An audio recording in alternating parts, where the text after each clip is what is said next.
Estamos en esta importante ciclo de enseñanzas, conferencia de enseñanzas, el olvido de la cruz, un tema tan importante a nuestros días, porque Cristo está por venir, Cristo está en un abrir y cerrar de ojos, va a aparecer, seremos arrebatados, será glorioso, pero mientras tanto podemos correr el riesgo de no ser de ese grupo de los arrebatados.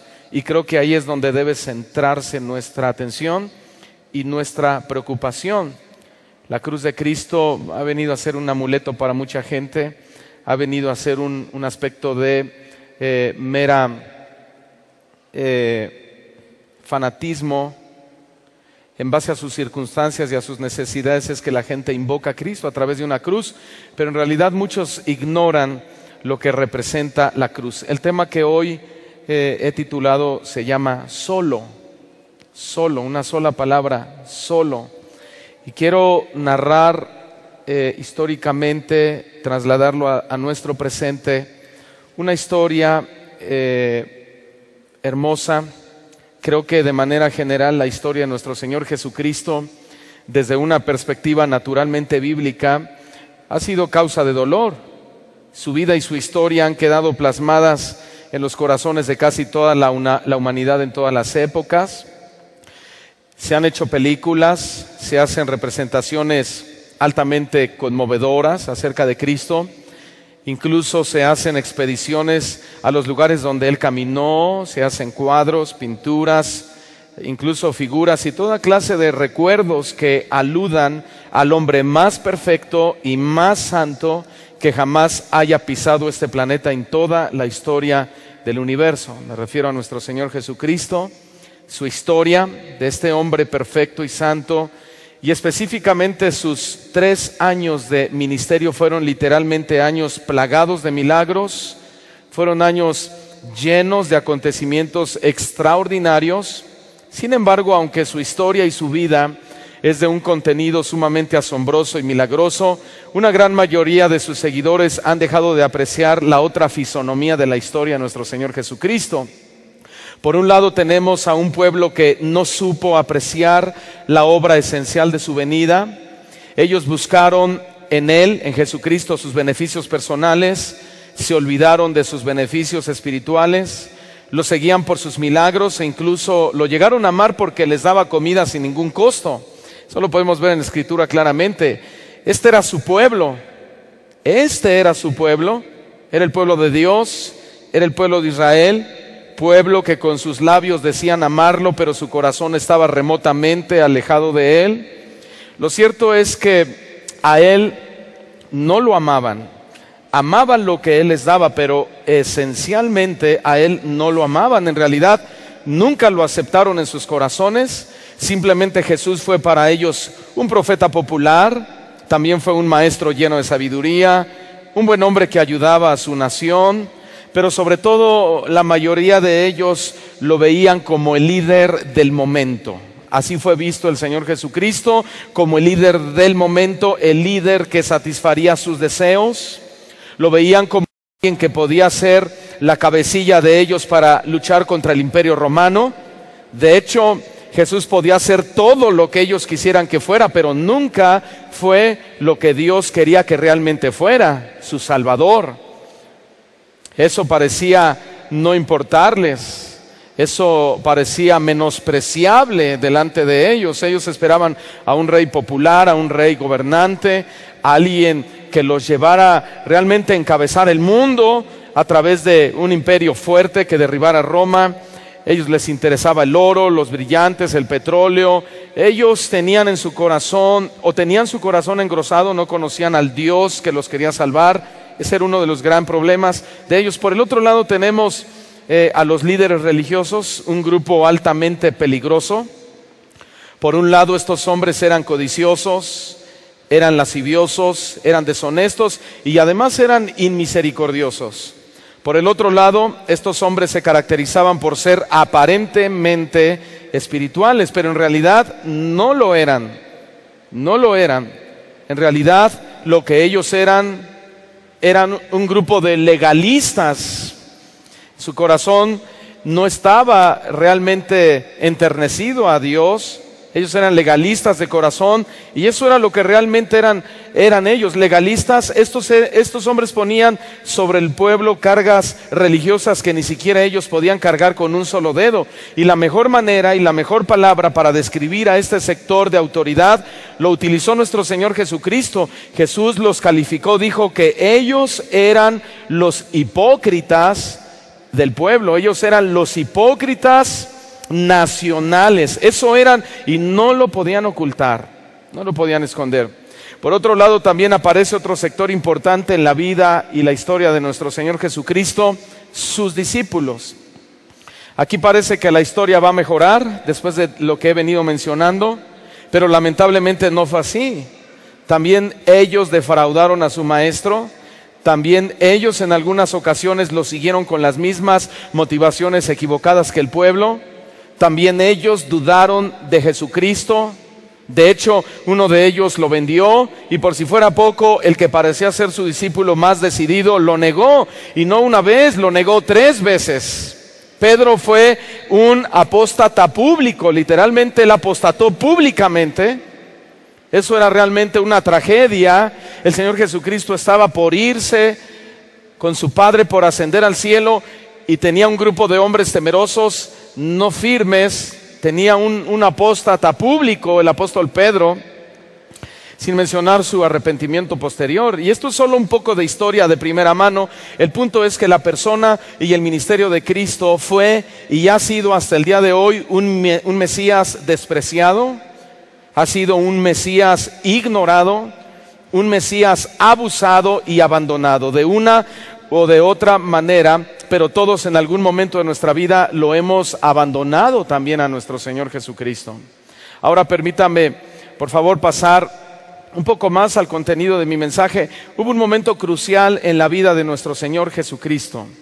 Hubieron 2 escenarios muy significativos en la vida de Cristo: el aposento alto y el Getsemaní. Y es en estos 2 escenarios donde se desarrollan los momentos más difíciles, los momentos más duros y los momentos de mayor soledad que nuestro Señor Jesucristo jamás haya vivido en la historia de su vida personal y de su ministerio.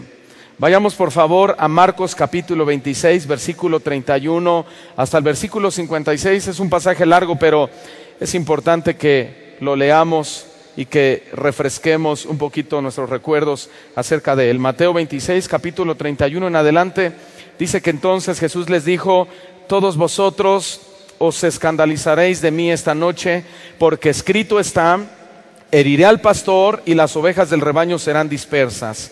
Pero después que haya resucitado, iré delante de vosotros a Galilea. Respondió Pedro, le dijo: Señor, aunque todos se escandalicen de ti, yo nunca me escandalizaré. Jesús le dijo: de cierto te digo que esta noche, antes que el gallo cante, me negarás 3 veces. Pedro le dijo: aunque me sea necesario morir contigo, no te negaré. Y todos los discípulos dijeron lo mismo. Versículo 36, entonces llegó Jesús con ellos a un lugar que se llama Getsemaní y dijo a sus discípulos: sentaos aquí entre tanto que voy allí y oro. Y tomando a Pedro y a los 2 hijos de Zebedeo, comenzó a entristecerse y a angustiarse en gran manera. Entonces Jesús les dijo: mi alma está muy triste hasta la muerte. Quedaos aquí y velad conmigo. Yendo un poco adelante, se postró sobre su rostro, orando y diciendo: Padre mío, si es posible, pasa de mí esta copa, pero no se haga como yo quiero, sino como tú. Vino luego a sus discípulos y los halló durmiendo, y dijo a Pedro: ¿así que no habéis podido velar conmigo 1 hora? Velad y orad para que no entréis en tentación. El espíritu a la verdad está dispuesto, pero la carne es débil. Otra vez fue y oró por segunda vez, diciendo: Padre mío, si no puede pasar de mí esta copa sin que yo la beba, hágase tu voluntad. Vino otra vez y los halló durmiendo, porque los ojos de ellos estaban cargados de sueño. Y dejándolos, se fue de nuevo y oró por tercera vez, diciendo las mismas palabras. Entonces vino a sus discípulos y les dijo: dormid ya y descansad. He aquí ha llegado la hora y el Hijo del Hombre es entregado en manos de pecadores. Levantaos, vamos, ved, se acerca el que me entrega. Versículo 47, viene el arresto de Jesús. Mientras todavía hablaba, vino Judas, uno de los 12, y con él mucha gente con espadas y palos, de parte de los principales sacerdotes y de los ancianos del pueblo. Y el que le entregaba les había dado señal diciendo: al que yo besare, ese es, prendedle. Y enseguida se acercó a Jesús y dijo: salve, maestro, y le besó. Y Jesús le dijo: amigo, ¿a qué vienes? Entonces se acercaron y echaron mano a Jesús y le prendieron. Pero uno de los que estaban con Jesús, extendiendo la mano, sacó su espada e hiriendo a un siervo del sumo sacerdote, le quitó la oreja. Entonces Jesús le dijo: vuelve tu espada a tu lugar, porque todos los que tomen espada, a espada perecerán. ¿Acaso piensas que no puedo ahora orar a mi Padre y que Él no me daría más de 12 legiones de ángeles? Pero ¿cómo entonces se cumplirían las escrituras de que es necesario que así se haga? En aquella hora dijo Jesús a la gente: ¿como contra un ladrón habéis salido con espadas y con palos para prenderme? Cada día me sentaba con vosotros enseñando en el templo y no me aprendisteis. Mas todo esto sucede para que se cumplan las escrituras de los profetas. Entonces los discípulos, ¿qué hicieron? Dejándole, ¿y qué hicieron? Huyeron. Ahora, esto es interesante, pero permítame contextualizar esta porción de las escrituras de manera muy breve. En el Evangelio de Juan, no lo vamos a leer, pero en el capítulo 15, previamente a su aprehensión, vemos al Señor Jesucristo hablando una parábola a sus discípulos sobre la vid y el pámpano. Esta es una parábola inmensamente rica donde Jesucristo los instruye acerca de 3 relaciones vitales en la vida. No se pierda toda esta introducción para que cuando entremos al tema usted lo entienda. Entonces, Jesús habla con sus discípulos sobre 3 relaciones vitales. Número 1, ellos debían relacionarse correctamente con Jesús. Número 2, ellos debían relacionarse correctamente entre ellos, el uno con el otro. Y número 3, debían relacionarse correctamente con el mundo. Luego, dentro de la parábola, les dice increíblemente que Jesucristo iba a ser aborrecido injustamente por su pueblo, pero aún ellos también, los discípulos, serían aborrecidos como Jesús sería aborrecido. Él dijo cosas que a los oídos de los discípulos literalmente parecían espantosas, horribles. Él les advirtió que serían perseguidos. Jesús les advirtió que los matarían, escuche esto, en el nombre de Dios. En el nombre de Dios serán asesinados. Y que todo esto sería parte de su devoción a Jesucristo. Esta noticia sin duda fue abrumadora para los discípulos, fue desconcertante, hasta cierto punto fue desanimante.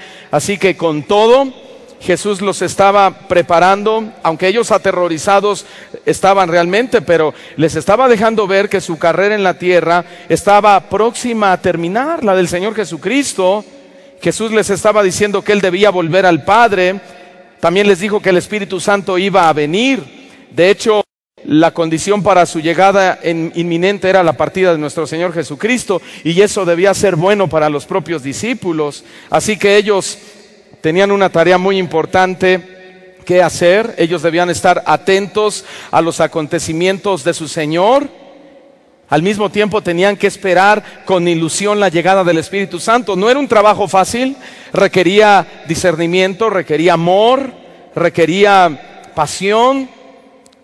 Así que no les dejó un trabajo fácil el Señor Jesucristo. Luego, seguimos contextualizando esto. Luego, 2 capítulos adelante, en el capítulo 17, Jesús deja el aposento alto. Pero vamos a ver, solo le voy a leer, no lo tiene que buscar, pero aquí vemos, esto es un repaso múltiple de todo lo que Él había hecho en su ministerio. Por ejemplo, Él dice en el versículo 2 que Él había dado vida eterna a todos los elegidos. Él había glorificado al Padre. El verso 4, Jesús les dijo que Él había terminado la obra que el Padre le había encargado. Había declarado la palabra de Dios al hombre. Él les dijo que había guardado a los elegidos. Él les había dicho que los había enviado al mundo, que se había santificado por ellos, que Él había compartido con ellos su gloria. Les dijo que Él le pediría al Padre que glorificara al Hijo. Esto es un resumen de lo que Él hizo en su ministerio. También les dijo que Él pediría para que fueran guardados los elegidos. Él les dijo que Él oraba para que fueran unificados los elegidos, que los llenara de gozo, que los protegiera, que los santificara, que los guiara en el mundo, que los reuniera a todos en el cielo. Y por último, la oración de Jesucristo era que llenara de amor a los discípulos y a todos sus seguidores.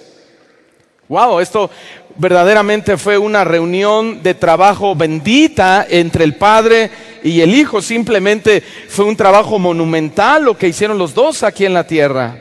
Fue grandioso. Escuche esto, en este momento, después de haber dicho todas estas cosas, nuestro Señor Jesucristo, escuche bien, en un contraste abrumador y doloroso, Jesús dice de Él mismo: os digo que es necesario que se cumpla todavía en mí aquello que está escrito. Y fue contado con los inicuos. Y fue contado con los inicuos. Literalmente la palabra inicuo significa con los malos. Fue contado con los que violan la ley. Fue contado con los irreverentes contra Dios. Fue contado con los profanos y fue contado con los homicidas. Él dijo: porque lo que está escrito de mí tiene cumplimiento. Hermanos, es impresionante cómo es que un hombre tan bueno sea considerado inicuo. Cómo es que un hombre tan santo haya sido contado con los pecadores. Lo que estaba pasando aquí es que a partir de ese momento el Hijo de Dios estaba a punto, escúchelo bien, de quedarse solo. Literalmente está a punto de ser abandonado. Escuche esto, por favor. No por su familia, no por su pueblo, no por los religiosos, no por sus discípulos. Jesús está a punto de ser abandonado por todos. Absolutamente se habría de quedar solo. Aquí Cristo se está aplicando enfáticamente una porción de Isaías 53 que aparece en Hechos capítulo 8 versículo 32. Como oveja a la muerte fue llevado, y como cordero mudo delante del que lo trasquila, así no abrió su boca. En su humillación no se le hizo justicia, mas su generación, ¿quién la contará? Porque fue quitada de la tierra su vida. Escuchen, hermanos, por favor, literalmente Jesucristo fue arrancado de entre su pueblo y se quedó solo. Se quedó solo.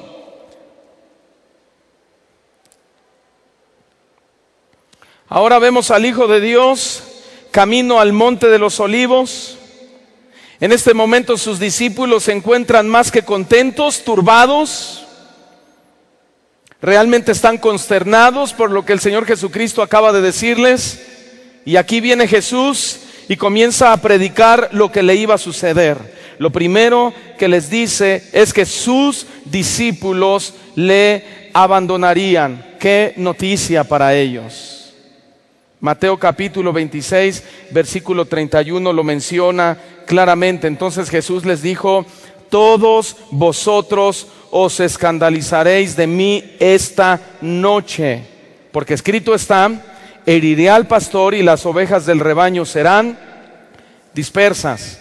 Una mejor traducción dice: en esta noche todos ustedes me serán infieles. Esta noche todos ustedes me serán infieles.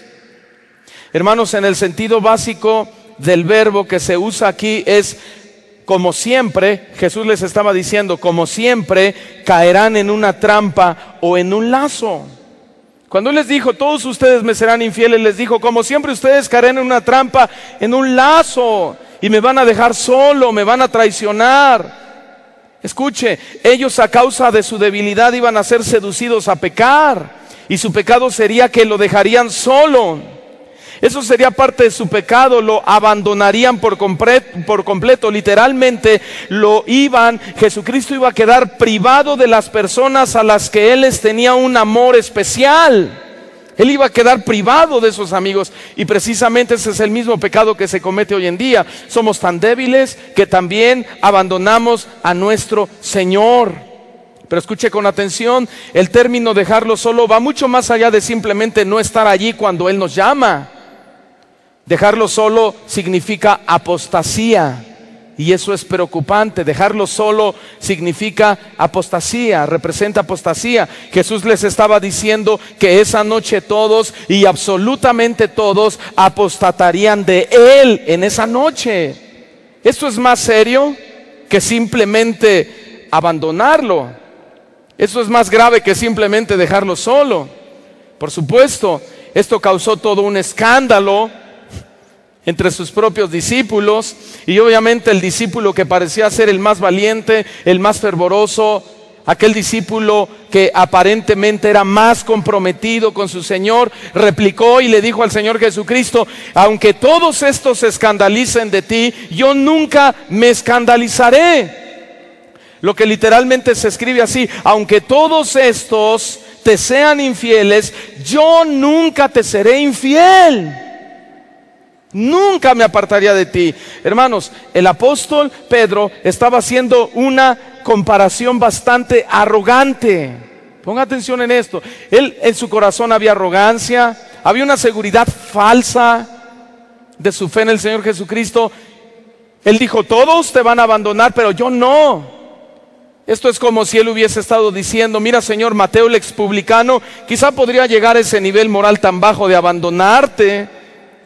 Mis antiguos compañeros de pesca, quizá Jacobo y Juan, estoy seguro que también te abandonarían. En realidad, dijo Pedro, bueno, yo creo que hasta mi propio hermano Andrés sería capaz de serte infiel. Y aquí viene la declaración, escuche bien, y aquí viene la declaración más insustancial, más arrogante y la menos sincera que jamás haya dicho el apóstol Pedro. Él dijo: yo jamás te sería infiel. Yo jamás te sería infiel. A lo cual Jesús responde en el versículo 34, de cierto te digo que esta noche, antes que el gallo cante, me negarás 3 veces. Lo cual significa: me rechazarás, Pedro. Esta declaración fue sin duda, cuando Jesús le dice esta noche me rechazarás, fue una declaración sin duda aplastante para Pedro. Lo aplastó literalmente. Simplemente fue una declaración que destruyó su ego. Podemos asegurar que Pedro estaba deshecho por dentro. Simplemente no podía creer que Jesús mismo dudara de la fidelidad de su apóstol. Pero lo que estaba sucediendo aquí era que Jesús le estaba revelando a Pedro que antes que el gallo cantara 3 veces, él ya lo habría abandonado. Él ya estaría solo en ese instante. Escuche bien, no era algo que Jesús quisiera, pero era imposible que no sucediera. Jesús conocía la naturaleza pecaminosa de Pedro y conoce la naturaleza pecaminosa de todos nosotros. Así que si hay algo que Jesús puede esperar de nosotros, es que lo abandonemos precisamente. Si hay algo que Jesucristo puede esperar de nosotros, es que lo abandonemos. De hecho, eso es lo primero que hacen los cristianos cuando están en problemas: abandonan al Señor. Ellos dicen: bueno, si aquí estuviera Dios, Dios me habría respondido. Si aquí estuviera Dios, ya me habría sanado. Si aquí estuviera Dios, ya hubiera resuelto este problema. Y finalmente, en la condición pecaminosa, terminamos abandonando a nuestro Señor Jesucristo. Pero ¿sabe algo? Pedro era un hombre que sentía seguridad en sus sentimientos. Y ese es un problema, actuar con nuestros sentimientos. Y Pedro fue un hombre que se sentía seguro de lo que sentía. De hecho, gran parte de su vida basó su fe en sus emociones. Así que la respuesta que Jesús le dio a Pedro era insustancial. La respuesta que Jesús le había dado a Pedro era insustancial para Pedro. Cuando Jesús le dijo: me vas a negar, para Pedro esa respuesta del Señor Jesucristo es que está equivocado. El maestro no me conoce realmente. Yo siento una pasión desbordante. Jesús estaba equivocado. Oiga esto, por favor. Los sentimientos de Pedro estaban viendo a ver a Jesús como un mentiroso. Así que una vez más Pedro contradice a Jesús y le repite por segunda vez: aunque me sea necesario morir contigo, no te voy a negar, Señor. Muchos de nosotros hemos repetido esa frase durante muchos años de nuestra vida. Esto me recordó lo que escribió el profeta Jeremías en el capítulo 17, versículo 9. Engañoso es el corazón más que todas las cosas y perverso, ¿quién lo conocerá? ¿Qué estaba pasando aquí? Estaba pasando que Pedro había sido engañado por su propio corazón y más tarde se avergüenza enormemente de eso. Más tarde su vergüenza sería enorme, todos se enterarían, pero su corazón lo había engañado realmente. Después de esto, el versículo 36 dice que Jesús cruza el torrente del Cedrón y entra en Getsemaní. Un dato interesante es que 10 siglos antes, el rey David también cruzó de noche el mismo torrente de Cedrón bajo la misma condición de soledad y de rechazo. Así que mientras que ambos, Jesús y David, lloraban por su pueblo, ellos los abandonaban con una indiferencia absoluta.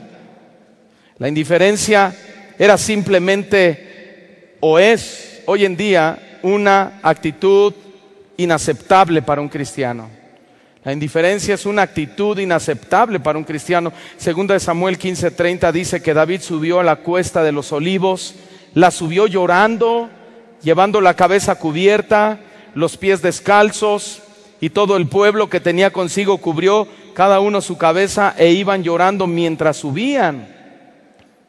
Después, volviendo a Mateo 26, versículo 37, Jesús le pide a Pedro, le pide a Santiago, le pide a Juan que se queden con él mientras que él va a velar y a orar. Creo que una petición así, hermanos, no representa mayor esfuerzo. Voy a subir y yo quiero que ustedes me acompañen, quiero que se queden conmigo, yo voy a orar y voy a velar y quiero que vayan conmigo. Creo que esa petición no demanda mayor esfuerzo. Después de todo, Jesús supone que ellos lo aman, entonces le dice, quiero que me acompañen, ustedes me van a seguir porque me aman. ¿Cuántos aman al Señor Jesús? Pedro también dijo amén. Sin embargo, se quedaron profundamente dormidos. Se quedaron dormidos, parecían tan despreocupados. Tal vez estaban muy cansados. Bueno, y en el pensamiento de los discípulos era, Jesús nos tiene que entender. Ya es noche, la noche se hizo para el descanso. Quizá la petición de Jesucristo hasta cierto punto fue irracional para ellos. Bueno, lo amaban, sí, lo seguían, pero que Él ore, nosotros vamos a dormir.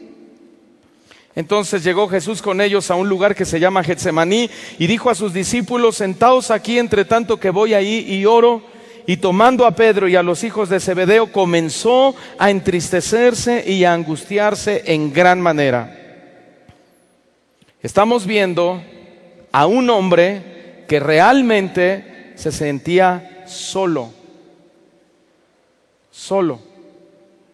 Era hombre como nosotros. Tenía sentimientos como los nuestros. Sentía la soledad como nosotros. Tuvo depresión como nosotros. El punto es que en realidad no estaba solo, su padre estaba con él, pero sus discípulos, su gente, sus hijos no estaban con él. Ni siquiera se percataron de eso. Así que llegó Jesús a Getsemaní, huerto que significa una prensa de aceite. Y creo que no es casualidad lo que está pasando aquí. Literalmente el Hijo de Dios se estaba preparando para ser prensado por sus transgresores. Eso es lo que realmente estaba sucediendo aquí. Pero lo insólito, lo increíble, lo inconcebible era que sus discípulos estaban profundamente dormidos, profundamente indiferentes. A veces nos pasa. El Señor en ese momento, dice la Escritura, que experimentó la agonía y la angustia que jamás había sentido en toda su vida. Ese es nuestro Señor. Mateo 26, 37 lo dice de una manera impresionante. Comenzó a entristecerse y a angustiarse en gran manera. Entonces Jesús les dijo, ¿qué les dijo Jesús? Mi alma, Mateo 26, 37, aquí estamos en el 38. Entonces Jesús les dijo, mi alma está muy triste hasta la muerte. Quedaos aquí y velad conmigo. ¿Cómo estaba Jesús? Triste. Pero Jesús le había pedido a sus discípulos que lo acompañaran. Escuche bien, no es extraño que Jesús se quisiera sentir acompañado de sus discípulos dentro del huerto. Él mismo era humano. No era extraño lo que Él les había pedido. Además de sus necesidades de comida, además de sus necesidades de vestido, de abrigo, de descanso, también necesitaba compañerismo humano nuestro Señor. En verdad Él necesitaba a estos hombres.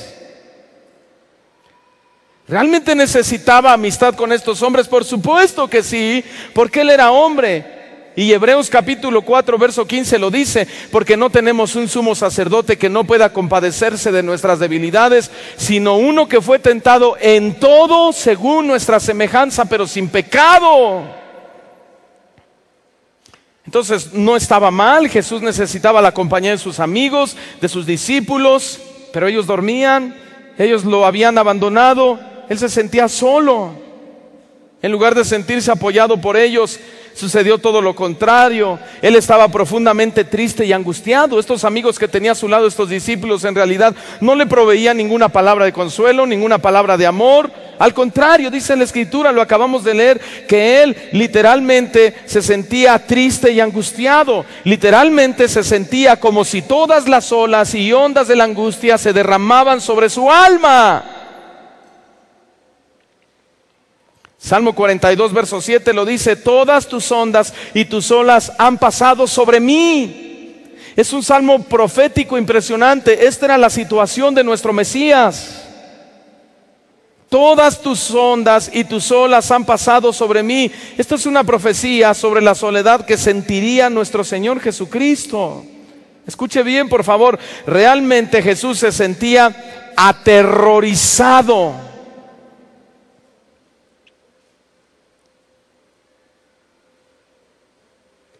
Pero ¿por qué así?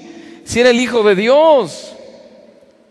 ¿Por qué se sentía así? ¿Por qué tanto desaliento si era el Mesías? Bueno, escuche esto. Quizás se debía a que Judas se acercaba para entregarlo a sus enemigos. O quizás estaba dolorosamente consciente de que Pedro lo negaría. Quizás se sentía así porque él sabía que el Sanedrín lo condenaría, o que Pilato lo sentenciaría, o que sus enemigos se burlarían de él y que los soldados finalmente lo crucificarían. Por eso realmente nuestro Señor Jesucristo se sentía así. Bueno, sin duda que todo esto era doloroso para él y estaba incluido en cómo él se sentía. Sin embargo, logramos apreciar que más allá de todo esto era que siendo un hombre, escuche bien, siendo un hombre tan santo, tan compasivo, tan lleno de misericordia, tan tierno, tan sensible a la vida humana, iba a ser dejado y cada vez más aislado todavía. De hecho, muchísima gente ya lo había abandonado. Sus discípulos lo iban a abandonar. Escuche con atención esto, por favor. Sus discípulos lo iban a abandonar, la gente ya lo había abandonado. Pero lo peor de todo era que en la cruz iba a dar el grito más desgarrante y doloroso que jamás se había escuchado de él: Dios mío, ¿por qué me has abandonado tú?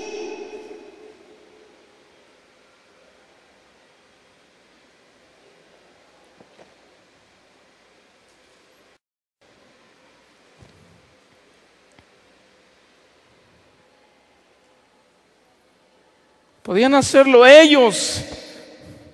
Su padre mismo lo había abandonado.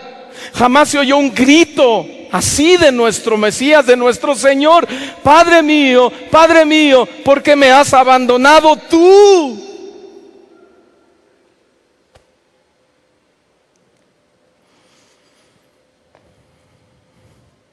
Es que tal vez este grito que salió desde lo más profundo del ser de nuestro Señor Jesucristo aquí en Getsemaní fue porque vio venir sobre él la ola de la ira de Dios causada por nuestros pecados. Sí, hermanos, por supuesto que sí. Escuche esto, lo que les leeré es una profecía profunda y poderosa que nos muestra a un Dios abandonado, pero que a pesar de eso, Él es grande para salvación. Isaías capítulo 63, versículo 3. Escuche esta profecía profunda. He pisado yo solo el lagar, y de los pueblos nadie había conmigo. Los pisé con mi ira y los hollé con mi furor, y su sangre salpicó mis vestidos y manché todas mis ropas. ¿Lo está leyendo?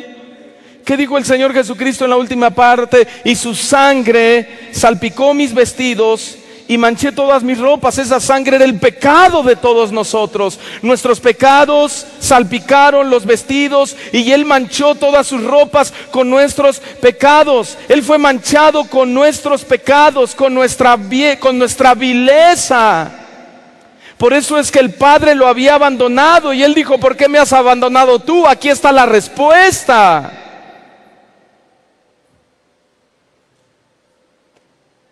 Escuche este estribillo que escribió un hombre llamado Ben Price, un himno hermoso que decía: fue a solas que el Salvador oró, en el Getsemaní tenebroso, solo la amargura y la amarga copa Él bebió, sufriendo todo allí por mí, solo todo lo cargó para salvar a los suyos, solo sufrió, solo sangró, solo murió.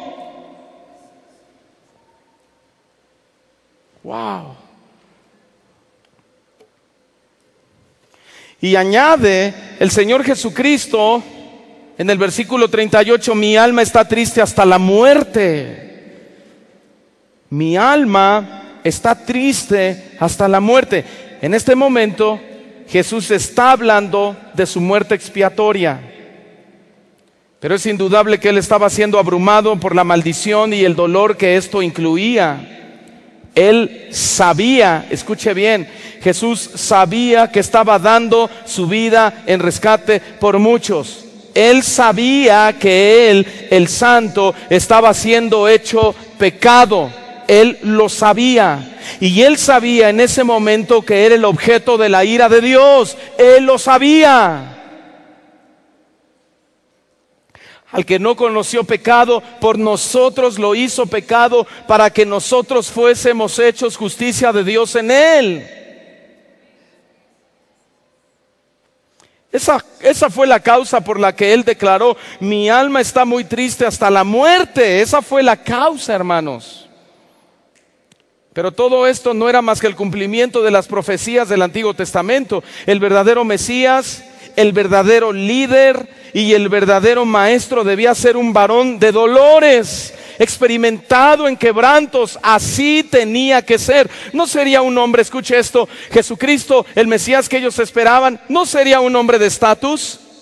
Tampoco debería ser un rabí célebre, tampoco sería un predicador prestigioso y exaltado. Simplemente sería un varón de dolores. Isaías 53 dice que Él sería como una rama en tierra seca.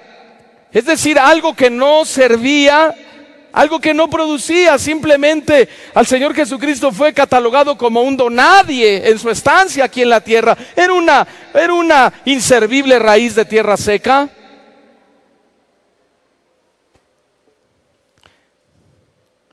Pero Él no vendría por una posición de estatus. Él no le interesaba eso. Él había dicho: mi reino no es de este mundo. Él no quería ser un rabí célebre. Él decía: lo que oigo de mi Padre, eso les enseño.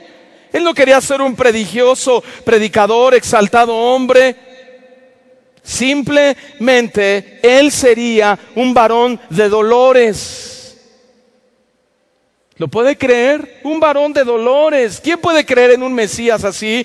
Los judíos piden señal, los griegos piden sabiduría, retórica, buen hablar, inteligencia, mentes brillantes. Los judíos piden señales, piden teofanías, ellos quieren apariciones.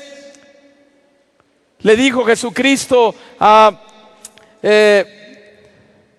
Tomás: yo soy el camino, yo soy la verdad, yo soy la vida. Tomás, nadie puede ir al Padre si no es a través de mí. Y entra en la historia Felipe, le dice: bueno, está bien, muéstranos al Padre, muéstranos una teofanía y creeremos en ti. Felipe, tanto tiempo he estado contigo y aún no crees. El que me ha visto a mí ha visto al Padre.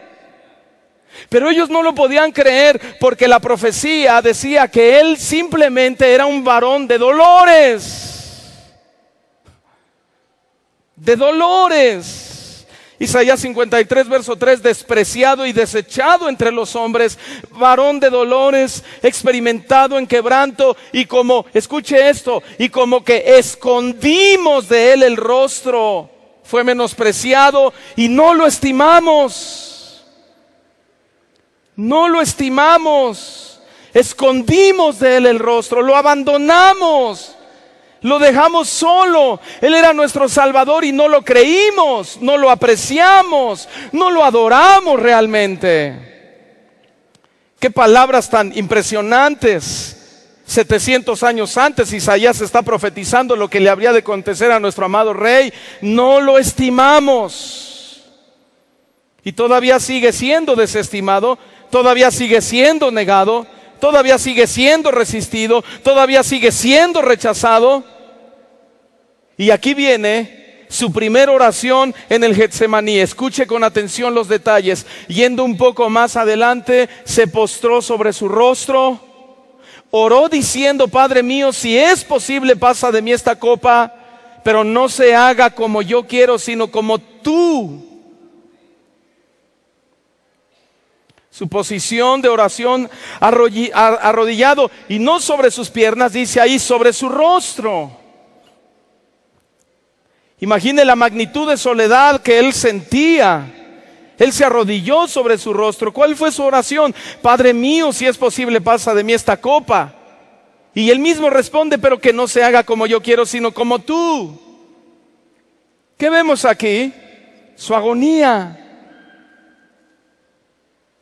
Su agonía, hermanos. Ahora estaba seguro de que la muerte le esperaba. Sentía su propio aliento en su rostro. Alguien dijo, su fétido aliento, él mismo respiraba. Por supuesto, nadie quiere morir a los 33 años, y menos en la agonía de una cruz. Esa era su lucha soberana, y el resultado estaba en la balanza. Así que la salvación del mundo estaba en peligro en el huerto del Getsemaní a través de esa oración. Jesús podía haberse vuelto atrás y el propósito de Dios se habría frustrado. Eso habría sido espantoso para la humanidad. Afortunadamente no fue así. En este momento lo único que sabía Jesús era que tenía que seguir adelante, y sabía que le esperaba una cruz de maldición. Hermanos, con toda reverencia, podemos decir que aquí vemos a Jesús aprendiendo la lección que todos los seres humanos debemos aprender algún día: aceptar lo que no podemos comprender. Aceptar lo que no podemos comprender, la voluntad de Dios. Y a cambio de ese gran sacrificio que recibió nuestro Señor Jesucristo, una vez más, la misma actitud indiferente por parte de sus amados discípulos. Regresa de orar y los encuentra durmiendo. Dice el versículo 40, vino luego a sus discípulos y los halló durmiendo. Y dijo a Pedro: ¿así que no habéis podido velar conmigo una hora? ¿No pudiste? Yo estaba postrado sobre mi rostro. Había una lucha en mis palabras. Yo le decía a mi padre: Padre, si es posible pasar de mí este momento, que pase. Y tú estabas dormido, Pedro. Tú eras indiferente a mi oración, Pedro. Eras indiferente a mi sacrificio que yo ya te había anticipado. ¿Por qué, Pedro? Velad y orad para que no entren en tentación, porque el espíritu a la verdad está dispuesto, pero la carne es débil. Dos preguntas y dos afirmaciones simples pero profundas en este versículo. Simón, ¿duermes? Primera pregunta. ¿No has podido velar una hora? Segunda pregunta. Velad y orad para que no entréis en tentación. Primera afirmación. El espíritu a la verdad está dispuesto, pero la carne es débil. Segunda afirmación. ¿Qué vemos aquí, hermanos? Sus discípulos lo habían dejado solo, pero Jesús seguía estando con ellos. Sus preguntas y sus afirmaciones con testimonio de que Él estaba allí con ellos Les estaba diciendo, no están solos, ustedes me han dejado a mí, pero yo no los he dejado. Él nunca te abandonará y nunca te desamparará. Y luego viene la segunda oración de Jesucristo en el Getsemaní. El paralelo de Lucas 22:44 dice que estando en agonía, oraba más intensamente y era su sudor como grandes gotas de sangre que caían hasta la tierra. ¿Cuál era la posición de Jesús en este momento? Arrodillando y sudando. ¿Y cómo era su sudor? Su sudor era como grandes gotas de sangre. ¿Cuál era su oración? Padre mío, si es posible, pasa de mí esta copa, pero no sea como yo quiero, sino como tú. Pero él estaba en agonía. Fue a tal extremo la soledad que él sentía, hermanos, que literalmente no había nada que pudiera hacerle sentir bien en ese momento. Nada. Su crisis llegó a tales niveles que comenzó a sudar literalmente sangre. Y ese es el estado máximo de la depresión que un ser humano pueda experimentar en carne propia. Literalmente estaba solo, sus discípulos estaban dormidos mientras que él agonizaba. Así que solo un recurso divino podía ayudarlo en esta oscura soledad, y Lucas lo dice, un ángel del cielo lo confortaba. No había nadie que pudiera hacerlo. Todos estaban dormidos, eran indiferentes, eran insensibles a las necesidades de él. Así que un ángel del cielo baja de parte de Dios a confortarlo. Muchos artistas o escritores de himnos generalmente nos presentan una escena tranquila aquí en el Getsemaní, con una luz del cielo cayendo sobre el Salvador arrodillado, con sus manos unidas en actitud de devoción, sus ojos mirando al cielo y sus labios entreabiertos, moviéndose mientras él ora. Todo es silencio y todo es serenidad. Eso es lo que muchos artistas nos han dicho. Sin embargo, esto no es lo que dice la Biblia, no es el relato bíblico, no es la historia bíblica. Lo que estos textos realmente expresan es una asombrosa soledad. Escuche esto, en esa lucha en el Getsemaní, en esa oración, muy previamente a ser entregado, a ser llevado a la cruz, en ese momento, en esa hora, en esa oscura soledad, en esa clase de oración, es casi como si pudiéramos oír los gritos de los demonios y el crujido de las llamas del infierno que llenaban el tranquilo huerto del Getsemaní en aquella terrible noche. Era un escenario realmente sombrío, era un escenario realmente aterrador. Note la descripción que nuestro Señor hace de sus propios sentimientos durante esa hora. Él dijo que estaba entristecido. ¿Y sabe lo que significa entristecido? Significa repentinamente aterrorizado. Ese es el Mesías. Por eso ellos decían, es una estupidez, decían los griegos, que un Mesías sufriente que fue una cruz pueda ser el Salvador del mundo. Pero él estaba en agonía, entristecido, con repentinamente aterrorizado. Dijo que estaba angustiado, es decir, que experimentó algo con lo que no estaba familiarizado. Esta experiencia abatía su alma y la llenaba literalmente de incertidumbre y de una aguda aflicción. Dijo también que estaba muy triste hasta la muerte. Esto es, que estaba tan rodeado y cargado por la aflicción, la tristeza y la angustia, que literalmente sentía que se le iba la vida. Eso era lo que estaba sintiendo nuestro amado Señor. ¿Sabe lo que está pasando aquí? El diablo estaba haciendo un esfuerzo total para matar a Cristo en el Getsemaní. Eso es lo que Satanás estaba haciendo allí. Él no quería que su sangre se derramara unas pocas horas después en la cruz. Él no quería, él decía, si lo mato aquí mejor, no se habrá cumplido el propósito.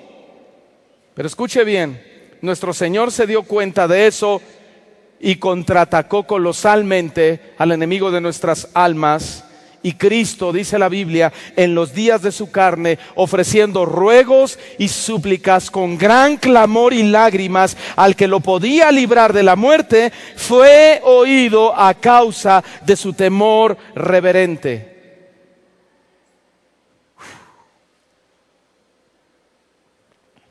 Aquí tenemos al poderoso intercesor de nuestras almas. Aquí está. No tenemos a un hombre peleando contra los demonios.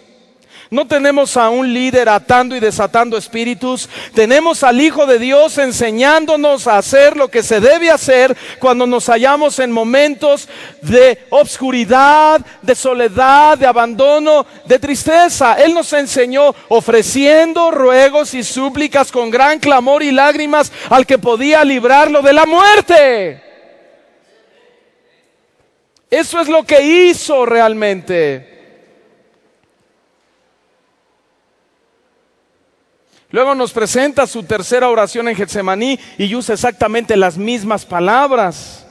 Y una vez más encuentra a sus discípulos durmiendo por tercera vez. Hermanos, la soledad proveniente de los humanos era inminente, simplemente es de forma natural. Nosotros no podemos decir en nuestro corazón, Señor, yo jamás te dejaré, yo jamás te abandonaré. Simplemente es inminente y de forma natural. Y luego aquí viene el verdadero transgresor. Y una vez más podemos sentir la soledad y la enorme traición que experimentó con todos y cada uno de sus más allegados. Aquí tienen la más grande de las traiciones, caracterizada a través de un beso hipócrita, a través de un beso frío, un beso sin escrúpulos, un beso despreciable realmente. Judas conduce una compañía de soldados y de líderes al Getsemaní, donde Jesús está literalmente debatiendo, y de repente a las espaldas del Señor Jesucristo, nuestro Maestro, aparecieron unos 600 hombres para arrestarlo. 600 hombres, y dice la historia que Judas se acercó a Jesús y Jesús con un tono de perdón le dijo: amigo, ¿a qué vienes? Y el traicionero respondió: salve, maestro, y le besó. Jesús con una mirada penetrante lo confronta y le dice: Judas, ¿con un beso entregas al Hijo del Hombre? Finalmente la primera mitad hacia el Calvario estaba llegando a su fin. Mañana hablaré de la segunda mitad. Pero la primera mitad está llegando a su fin. Jesús hasta este momento no solamente se siente solo, literalmente lo está. Además, por si todo esto fuera poco, lo rodearon como a un horrible malhechor. Esta gente no tenía escrúpulos, realmente no sentía nada por él. Fue tratado como un rufián, fue tratado como un perverso, fue tratado como un infame. Verdaderamente nuestro amado Salvador sufrió el desprecio de todos nosotros. En aquella hora dijo Jesús a la gente: como contra un ladrón habéis salido con espadas y con palos para prenderme. Cada día me sentaba con vosotros enseñando en el templo y no me hiciste nada. Y por supuesto, para que esto tuviera un fin feliz para nosotros, aunque un momento doloroso para él, dice la Escritura que es abandonado por todos. Dice: mas todo esto sucede para que se cumpla la Escritura desde los profetas. Entonces todos los discípulos, dejándole, huyeron. Marcos lo cuenta así: entonces todos los discípulos, dejándole, huyeron. Pero cierto joven le seguía cubierto el cuerpo con una sábana y le prendieron, mas él, dejando la sábana, huyó desnudo y también lo abandonó. Los primeros que huyen son los discípulos. E incluso cierto joven que más tarde descubrimos que se trataba de Juan Marcos también huyó. ¿Quién era Juan Marcos? El mismo escritor que nos está relatando la historia. Él mismo está diciendo: yo mismo fui quien lo abandoné. Era yo el de la sábana. Él está confesando su ingratitud hacia el Maestro. Y muchos estarán pensando: qué historia tan triste. Pobre del Señor Jesucristo, cómo sufrió. Hermanos, sin duda la decepción fue abrumadora, la experiencia con sus amigos fue decepcionante, pero había algo más.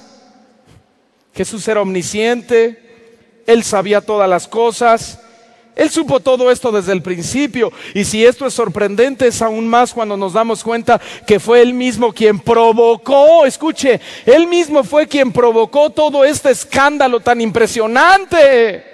No lo tomó por sorpresa, Él lo produjo, Él lo provocó.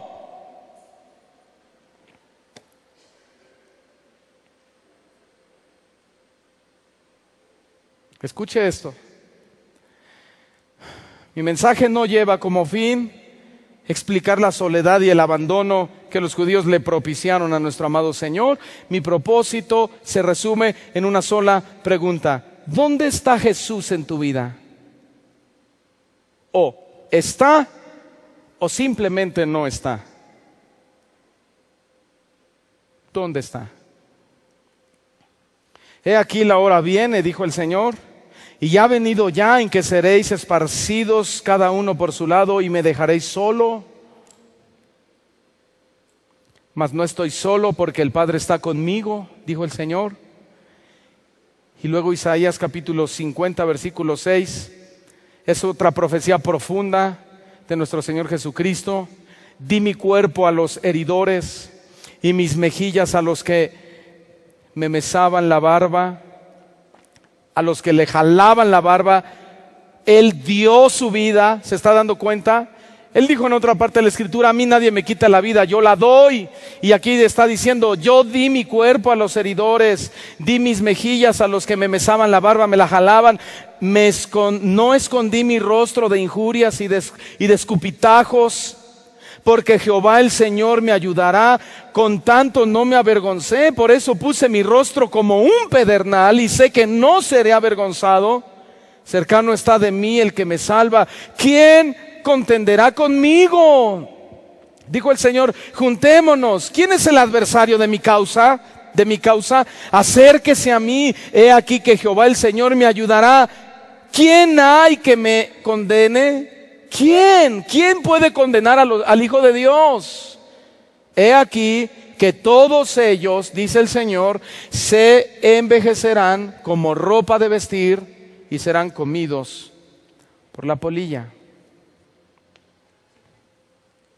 ¿Dónde está Jesús en tu vida? ¿Está o simplemente no está? Incline su rostro y vamos a orar al Señor. Querido Señor, necesitamos tu ayuda. Necesitamos de ti. Tú no estás solo, el Padre está contigo. Pero somos nosotros los que tomamos actitudes contra ti. Como un ser tan santo, tan justo, tan bueno, fue contado con los inicuos y nosotros lo permitimos. Ha sido para nosotros como una raíz de tierra seca. No hay parecer, no hay hermosura, no hay algo tan atractivo, porque no hemos entendido el propósito de tu venida. Porque hemos hecho de ti un ídolo, una superstición. Hemos hecho de ti un ser que debe darnos lo que nosotros queremos. Y a medida que pensamos así, nuestro corazón, nuestra mente se aleja de ti y te abandonamos creyendo que estamos cada vez más cerca de ti. Nos ha interesado solo nuestro propio bien, nuestro propio yo. Nos hemos olvidado de ti, no sabemos versículos bíblicos, no conocemos la historia de la Biblia, ni siquiera habíamos percibido el sentimiento de soledad que tú tuviste en aquel momento, ni siquiera nos habíamos dado cuenta, Señor, de la depresión que pasaste en ese momento. No alcanzamos a percibir que literalmente demonios, perros me han rodeado, dice a través del Salmo. No nos dábamos cuenta, Señor, que literalmente demonios alrededor de ti querían hacerte morir, querían quitarte la vida en el Getsemaní, no querían que fueras a la cruz a morir. Sin embargo, Señor, tú pusiste tu mirada en la cruz, hiciste la voluntad de tu Padre, y nosotros fuimos quien te llevamos hasta la cruz, te crucificamos y decíamos que su sangre sea sobre nosotros y sobre nuestros hijos. No comprendimos, no entendimos. Realmente te abandonamos y lo seguimos haciendo todos los días. Perdónanos.